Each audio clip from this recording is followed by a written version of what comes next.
السلام علیکم دوستانو، شیردل تخنیکی معلوماتی چینل ته ښه راغلاست دوستانو. الله تعالی دی وکړي چې د صحت او عافیت جامه پتن ولرئ. دوستانو زموږ د نن ورځې ټاپک او موضوع دا وټ از الکتریسيټي. الکتریسيټي څه ته ویل کیږي دوستانو، او الکتریسيټي په څو ډوله ده.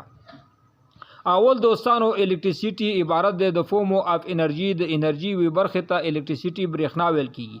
او عموما الکتریسيټي دوستانو برېښنا چې دا په دوه ډوله ده. اول ته ویل کیږي دوستانو سټیټیک الکتریسيټي او دوهمه ته ویل کیږي دوستانو ډاینامیک الکتریسيټي.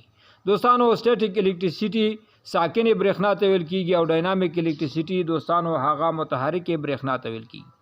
دوستانو اول سټیټیک الکتریسيټي ساکنه برېښنا چې دا د یو ځای نه بل ځای ته د انتقال وړ نه ده او نه د استفادې وړ ده. یعنی دوستانو نه د یو ځای څخه بل ځای ته انتقالیږي او نه د دې څخه استفاده کیږي.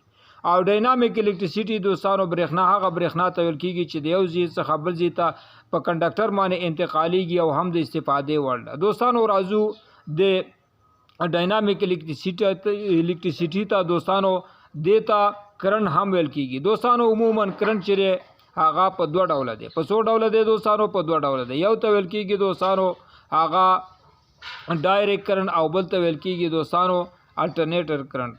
دوستانو ډایرکټ کرنٹ عموما د بیټری، سولر پینل او د هډاپټر څخه په لاس راځي چې د دیتا ډیسی هغه ولټ ویل کیږي. او الټرنیټر کرنٹ دوستانو عموما د جنریټر الټرنیټر څخه په لاس راځي چې دیتا ایسی کرنٹ ویل کیږي.